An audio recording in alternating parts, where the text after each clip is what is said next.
Brunel was a French engineer who ended up sort of settling in Britain. He married a British woman and had a family here.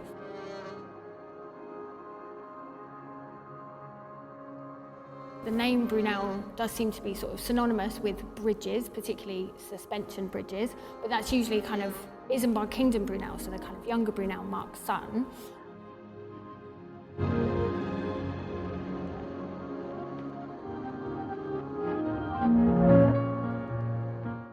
Mark Brunel's most significant innovation was the invention of the tunnelling shield. So this he patented in 1818. It consists of 3 frames, one on top of each other, in a line of 12 for a total of 36 frames, each one the size of a man.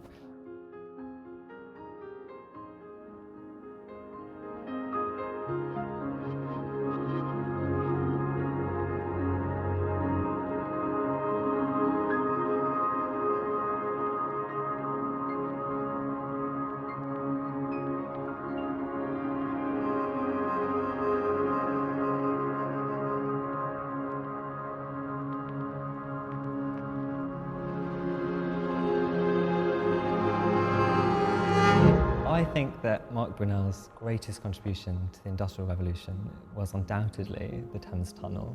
It's fitting that we're sat here today. It's certainly his most lasting legacy. It's still used by 60,000 people a day travelling through it on trains. Not at all what Brunel expected, but it's survived almost 200 years now. We're coming up to the 200th anniversary of the start of the project. I think some people find the kind of engineering work that Mark Brunel was doing as really wondrous in and of itself. You know, the first caisson method to sink into the ground to dig a tunnel, the world's first tunnel under a river, the first tunnelling shield, the kind of engineering outputs and the engineering kind of innovations he came up with were so wondrous in and of themselves. You can now go in a tunnel under the English Channel. I think that Brunel's legacy really is in showing us that the wondrous is in fact totally possible.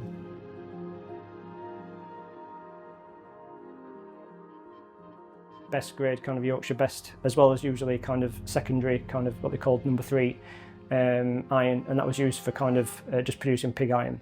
So yeah, Milton could produce excellent quality iron, and actually the consistency was as much as important as anything. You had to produce consistently good material, otherwise if you were selling it out and your agents were selling it on to other people, if they got a bad batch, then you wouldn't get any further trade. And they had the relatively newly installed actual iron works to forge and foundry to be able to cast material and to kind of make it into, in this case, bridge parts. So they had all the equipment here and they could compete on price. So Brunel knew the materials were good and he knew that they could, or hoped that they could do the job. So that's why it came here, I think.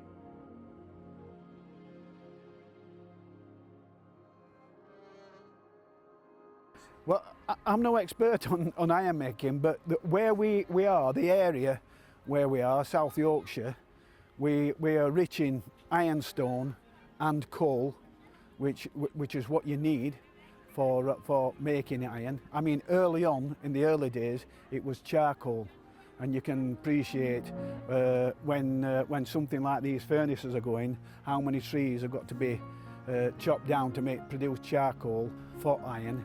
And when the development went on and they swapped to coal, well, they couldn't have been in a better area than the Barnsley area. The coal was near the surface, it was easily mined.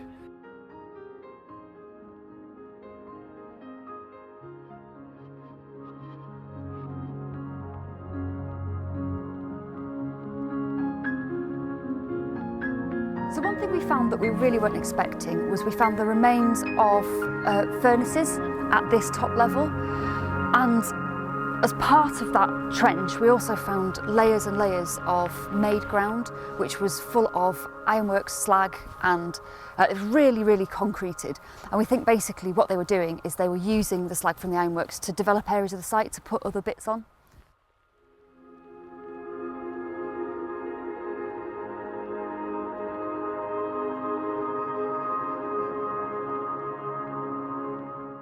Well, we targeted the dig based on geophysics results that Historic England had done for us, and we were hoping we might find some remains of the ironworks. To start with, we opened a trench that went down for metres and went straight through Victorian and early 20th century municipal waste. So this site had been used as a dumping site for a number of years, and we found that actually a lot of the remains are covered in metres of that spoil.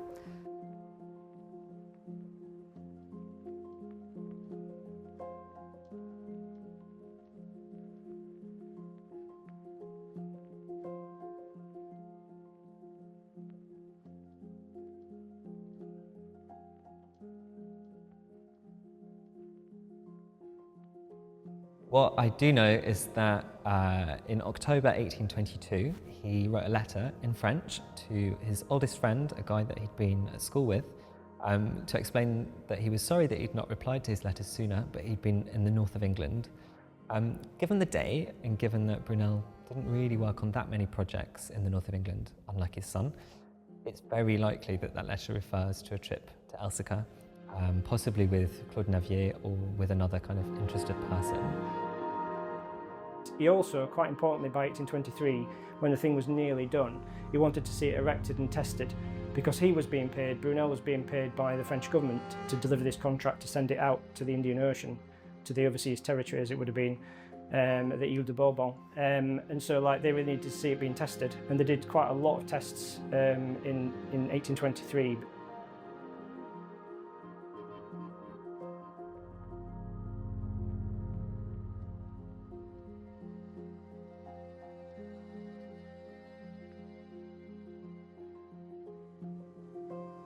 But then it was shipped on, we think, a ship called John Barry, which was originally a Whitby-built sort of 500-ton vessel.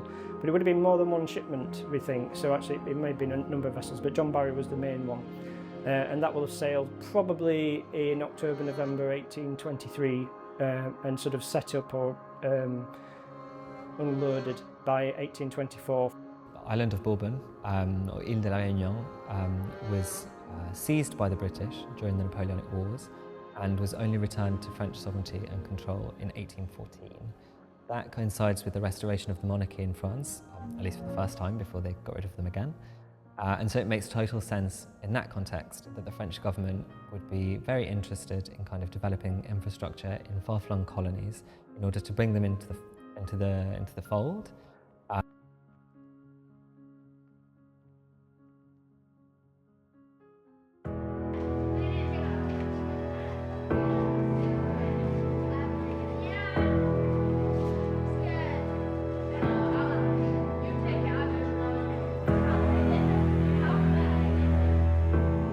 The idea of the workshops was for children and young people to understand the history of the bridges and the designing element. So the different types of shapes that you'd need to design a bridge, whether it's a truss bridge or a beam bridge or a suspension bridge.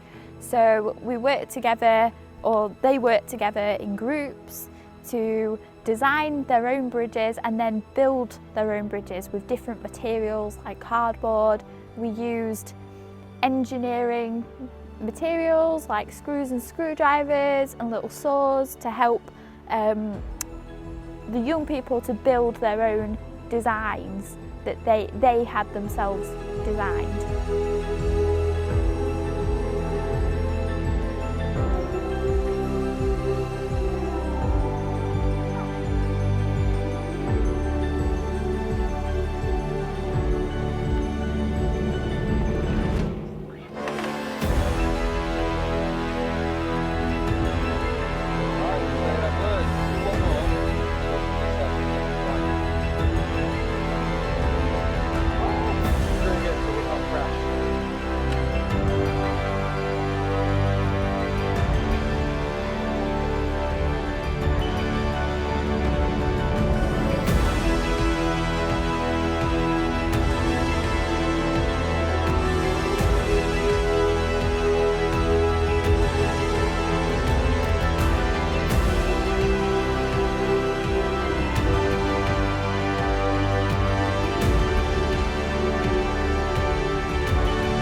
that they were developing the sugar industry in Reunion.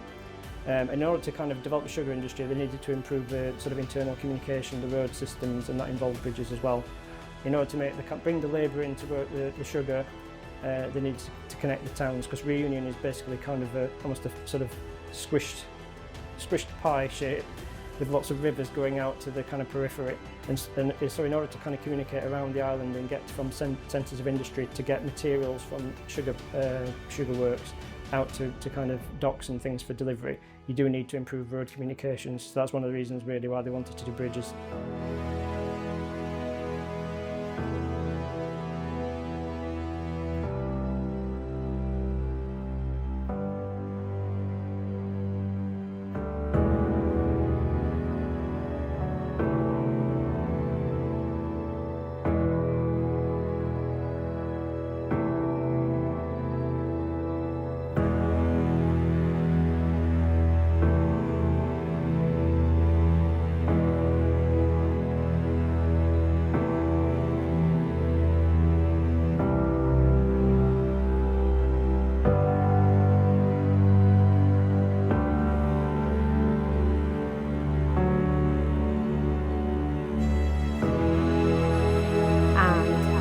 This area where I'm sat, the bottom pond, one of three.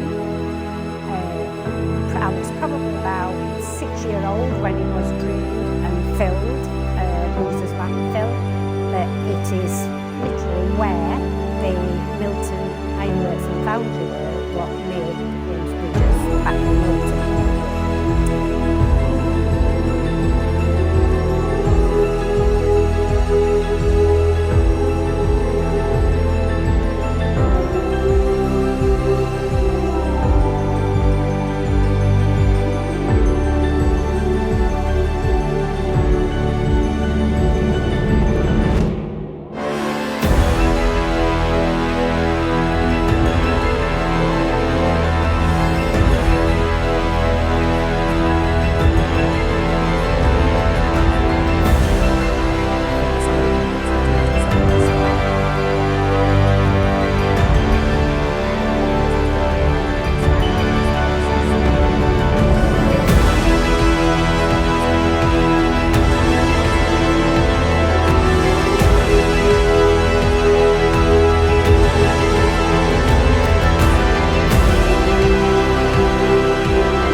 you.